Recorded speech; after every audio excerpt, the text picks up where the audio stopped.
Okay, I'll start again. Good afternoon, everyone, and thank you all so much for being here today for today's Developmental Screening Summer Webinar Series 2024 session. Today, Dr. Chantel Hebert-McGee will present on Medicaid reimbursement, address some reimbursement concerns with a special focus on perinatal depression screenings, and provide pertinent resource tools. Dr. Chantel Hebert-McGee is the Chief Medical Officer for Medicaid of Louisiana Department of Health, and she is responsible for the implementation of policies, innovations, and clinical guidelines that affect the health and well-being of 2 million lives. Prior to her state tenure, she has functioned as a healthcare clinician, industry consultant, minority health strategist, and nonprofit CEO. Please also be advised that our little disclosure statement is speakers for today's session have disclosed that there are no relevant financial relationships. All remaining faculty, Louisiana AAP Education Committee members, and staff have no relevant financial relationships to disclose with ineligible companies whose primary business is producing, marketing, selling, reselling, or distributing healthcare products used by or on patients. All relevant financial relationships have been mitigated. For any social worker, nurse, or physician who would like to receive CE or CME credit for today's attendance, please make sure to attend the webinar in full and complete the evaluation that you'll receive at the end of today's session. Thank you so much for being here, and I will now turn it over to Dr. Hebert-McGee. Well, thank you, Dr. Northington. It's a pleasure to join today with your webinar series. I guess it's exciting that we have a new administration, and anytime there's a new administration, there's typically a lot of momentum. Obviously, reimbursement and billing has been a priority issue for our department. There were several bills that spoke to this during this past session, and we're continuing to evaluate how can we actually provide compensation that would be reflective of the effort of our healthcare workforce.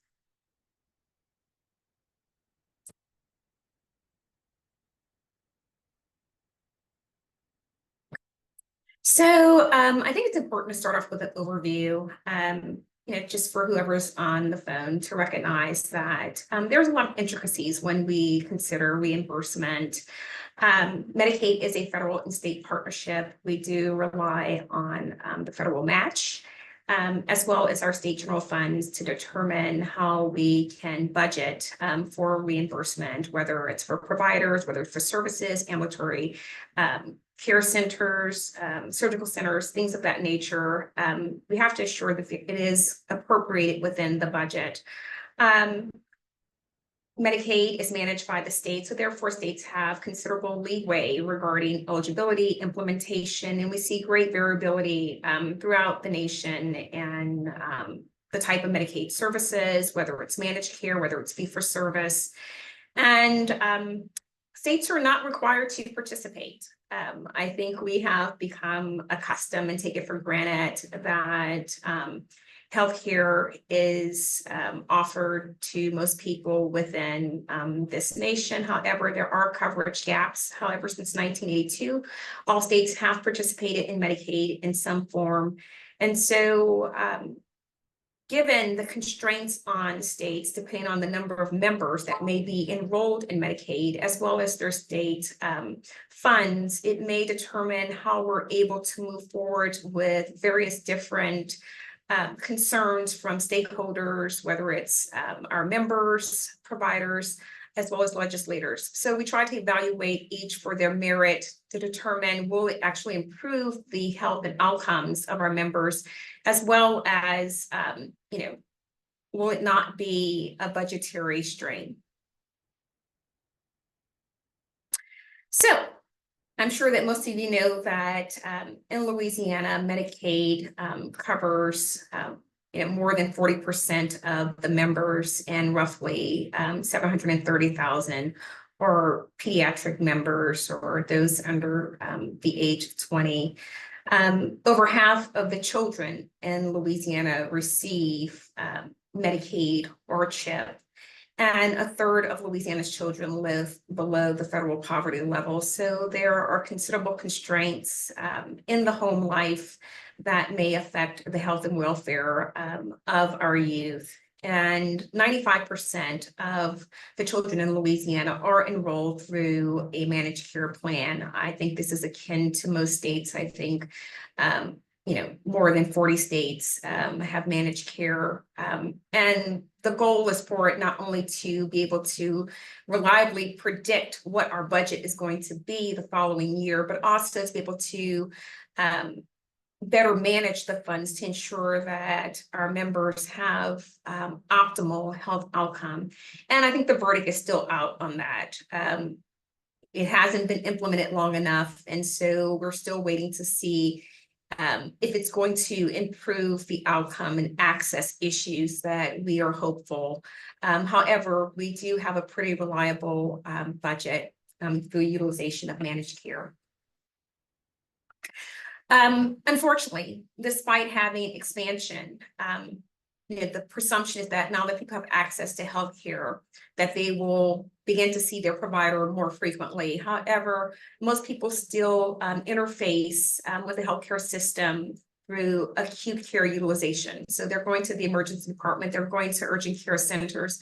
And we know there are a myriad of factors that may influence a person's ability to be able to go to a doctor's office. So whether they have competing priorities, childcare issues, work issues that prevent them from going to a physician's office, or if they wait or stave off seeing a person for a particular concern, hoping that it will resolve itself. Sometimes they do come in with acute issues, and that also is for our perinatal population. So even though we've expanded postpartum coverage for 12 months, in women in Louisiana, and we were the first state to do so, we have not seen a shift in ED utilization, meaning that there's more work to be done, and we have to address some of the other factors in the lives of those giving birth.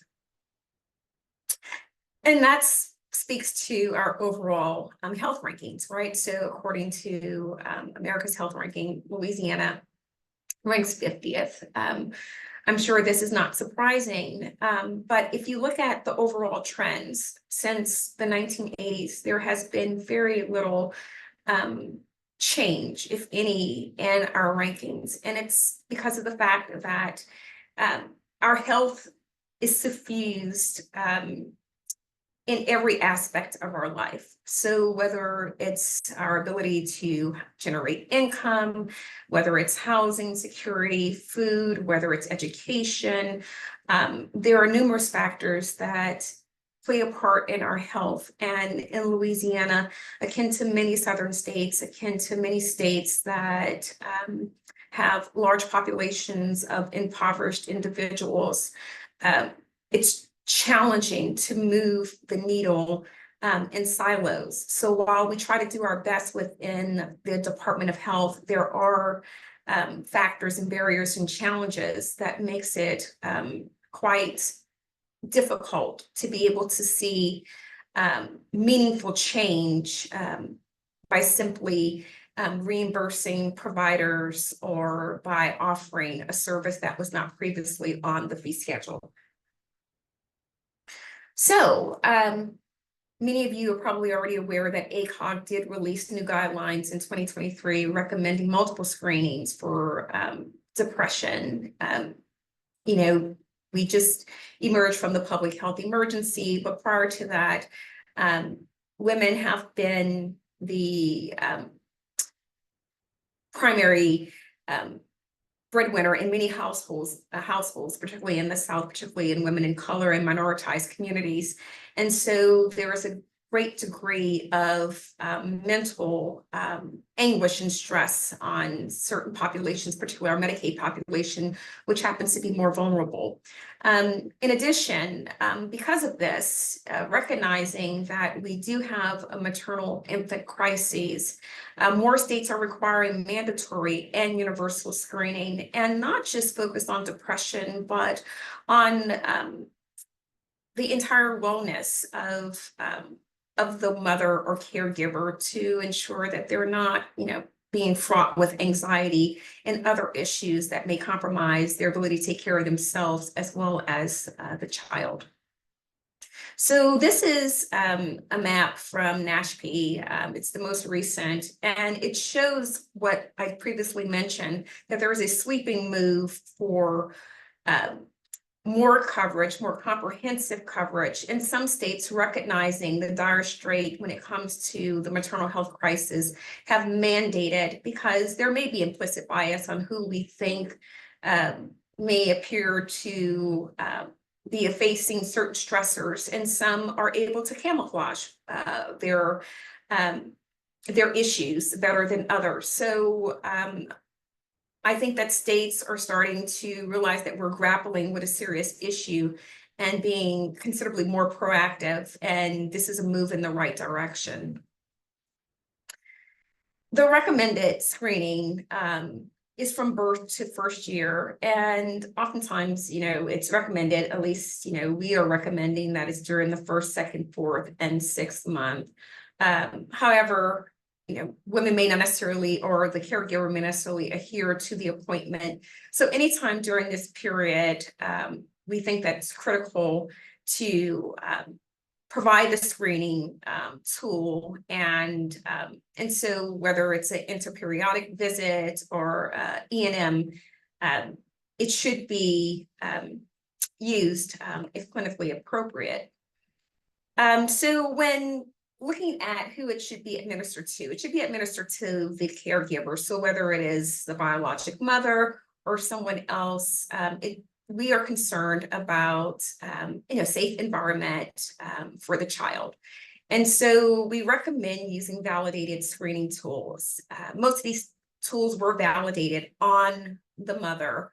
And so whether you're using the Edinburgh or the PQH tools, we encourage that, that you realize that even though they may not have been validated on the mother itself, they are still tools. They're supposed to be the first approach, the first step to initiate the process if a person may be having depressive symptoms.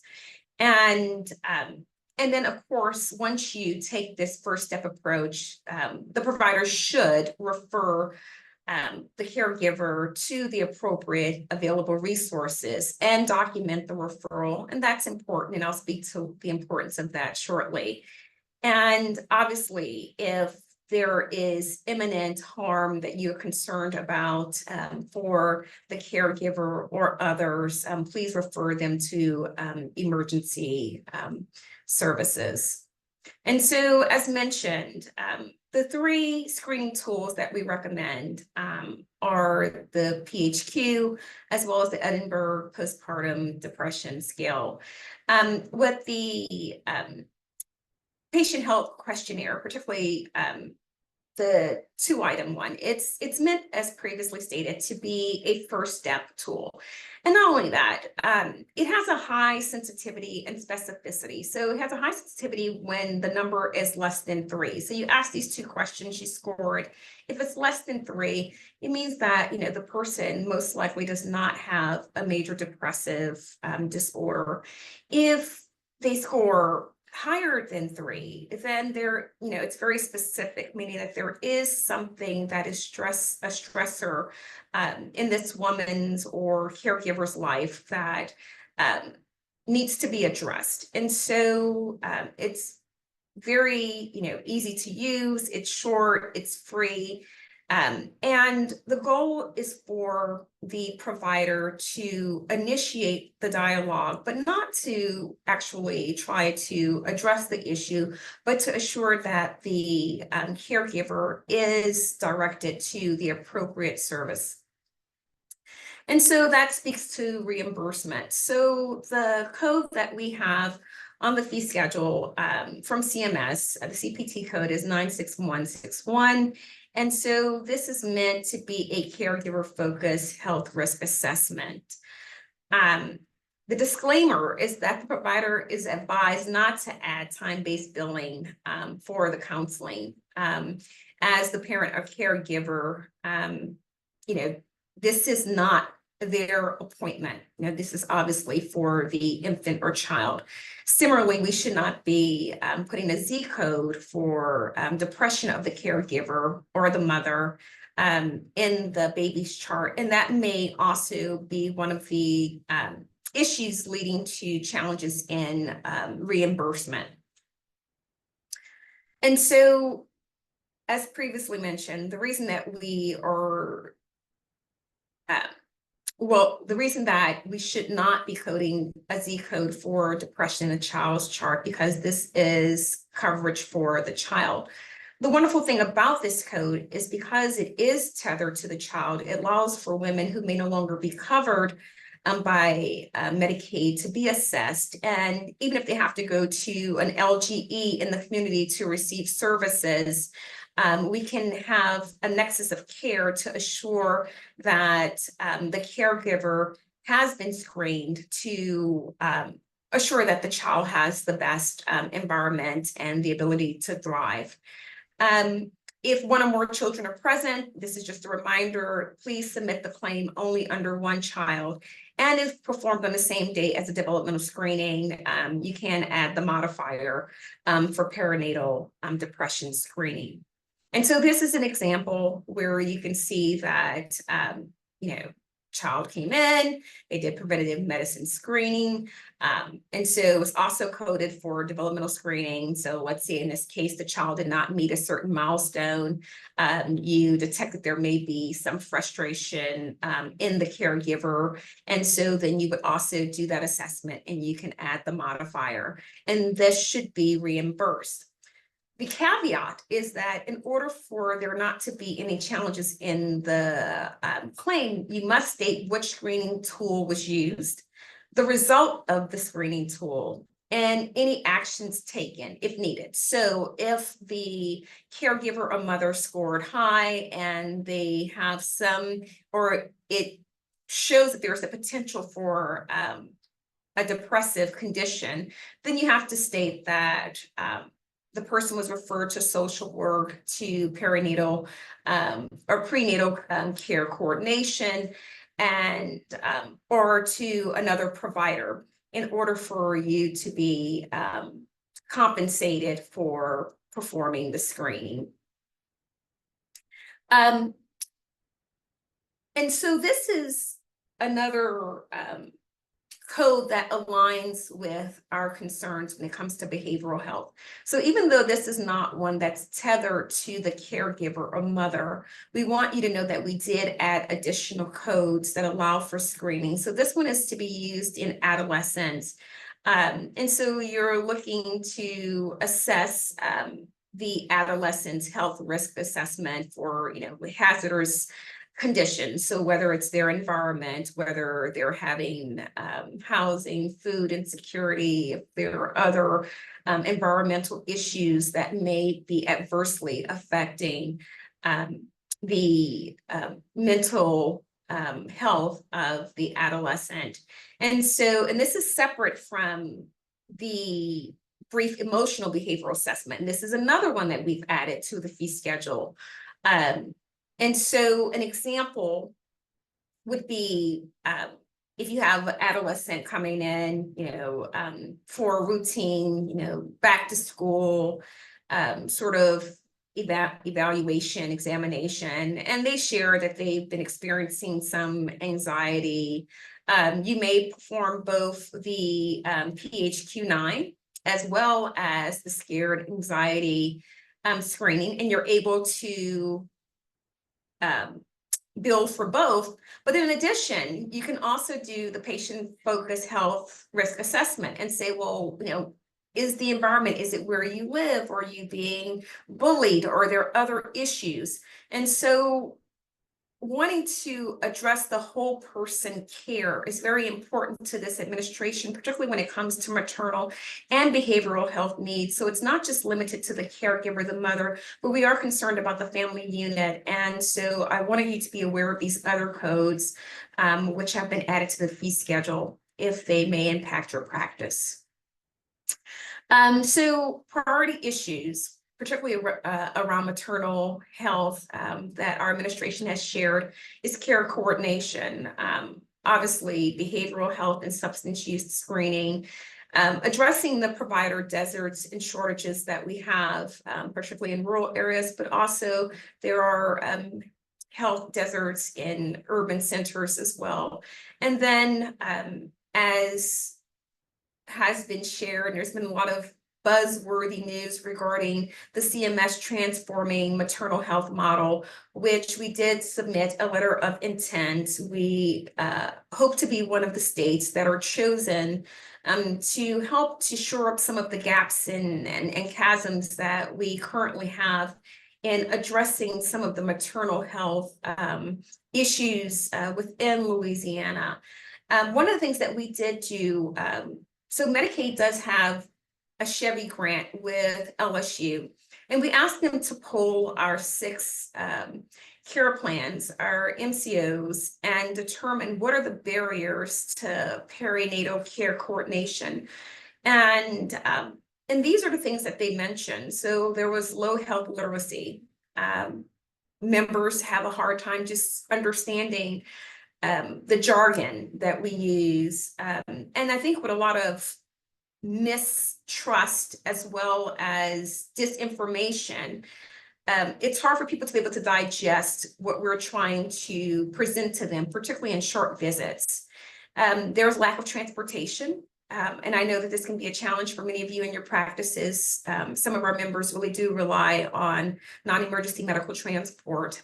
And there are grievances stating that they can spend a whole day trying to get transported to the physician's office, and then they have to wait another 2 hours before transportation picks them up, and that is a barrier to them even accessing care.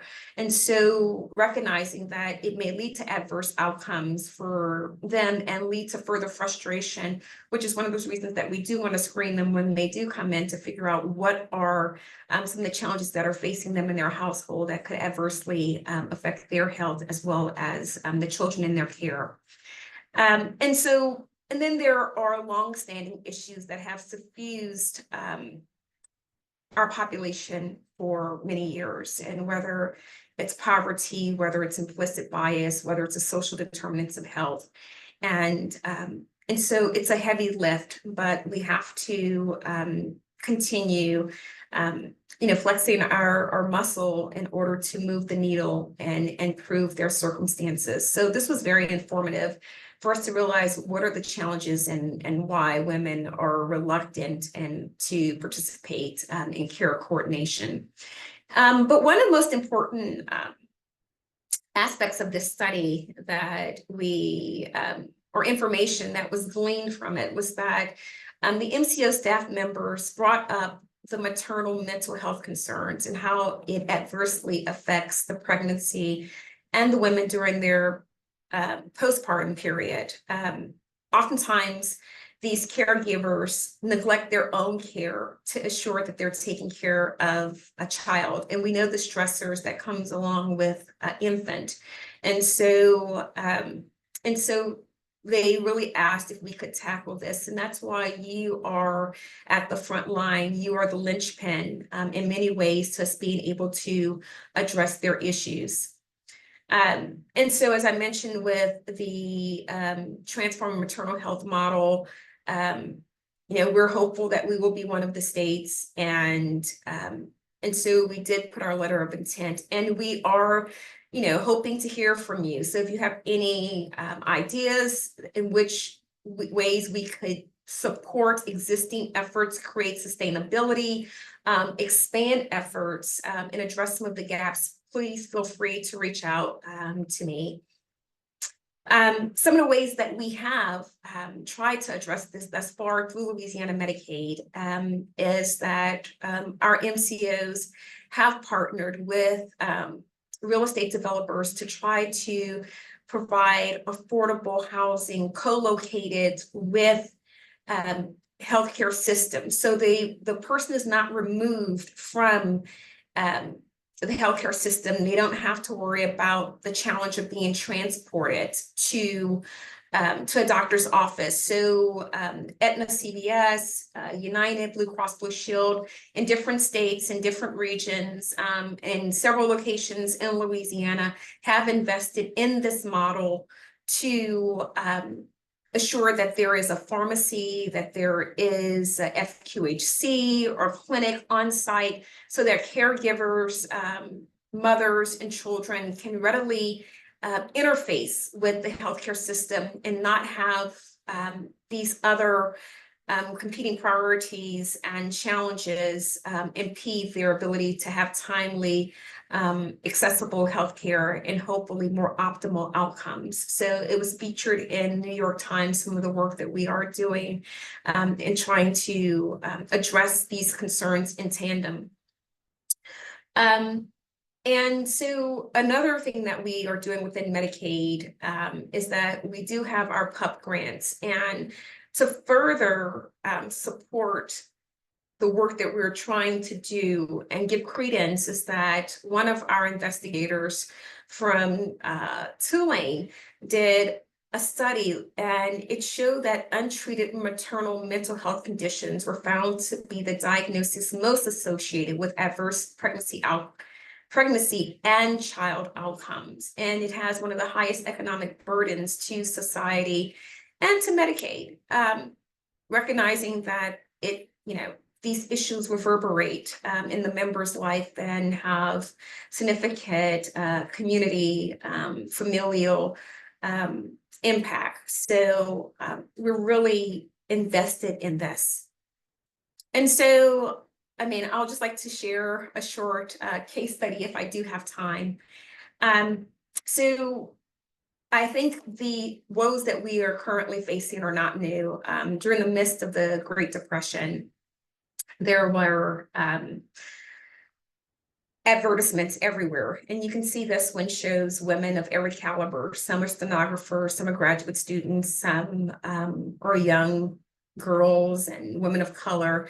But I want you to pay particular attention to the one that's highlighted at 2016 3rd Street. And it just shows that it says experience. The woman is too afraid to give any more information. And you can see she doesn't have a telephone number listed. But any person who was looking to hire would not know how to contact her unless they sent a letter back. But they wouldn't have known that she was illiterate, that she was 50, and that the lifespan for a woman of color in 1935 was only 55 years old. So she was considered quite elderly. And they wouldn't know why she was applying for a job. But she found herself taking care of 14 individuals because a month earlier, her daughter, Mary Anderson, 30, had died on the footsteps of Flint Goodrich Hospital, which was a hospital for colored women. She was not indigent enough to go to charity to receive care while she was pregnant. And so she showed with eclampsia and died on the steps of the hospital, hoping that someone would able to give her care.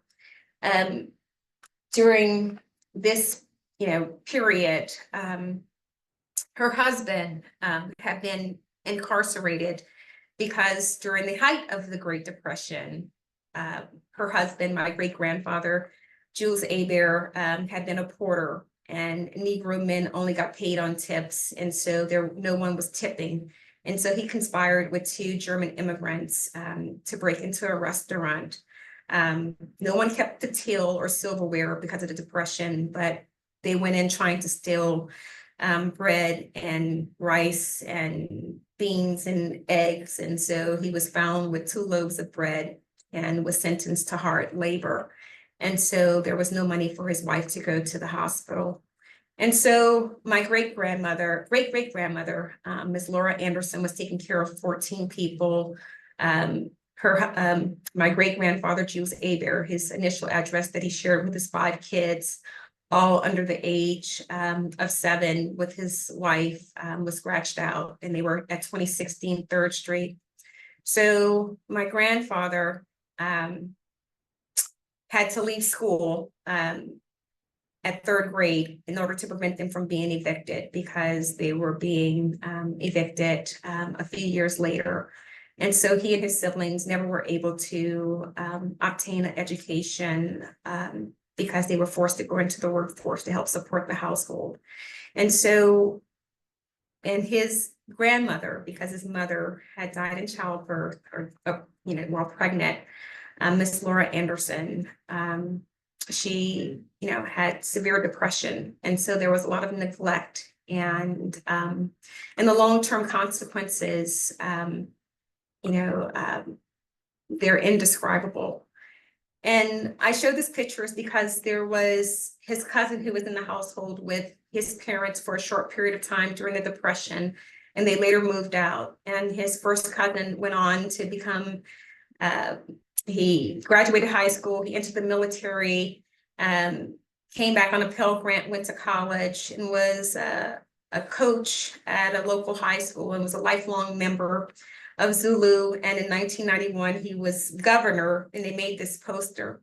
And my grandfather, as a child, always said that he wanted to be a big shot. And it wasn't until I was older that I realized he wanted to be a big shot with the carnival crew of Zulu. But I tell this to you because I think that every child, every caregiver deserves the opportunity to reach whatever goal they have to self-actualize, and to have the opportunity to be the big shot in their life, and however they determine that to be. And the reality is that for 4 generations, my family festered in this neighborhood that still to this day has the lowest life expectancy in the entire state of Louisiana. However, some of the efforts that we are doing in Medicaid, such as I mentioned, co-locating health and housing, one of those facilities are in this neighborhood. And I'm happy to see that that is something that we are doing to try to move the needle. And so, because the crux of this lies with you, being able to do that initial screening, being able to be the linchpin, the gatekeeper, to shepherd caregivers and women to health, and ensure that children and future generations have the opportunity to thrive. If you have any issues, if there are issues with claims, please feel free to reach out to the MCO care plans. They have their provider relations. And if the issue cannot be resolved, feel free to reach out to my team at providerrelations@la.gov, because we're in this together. Thank you.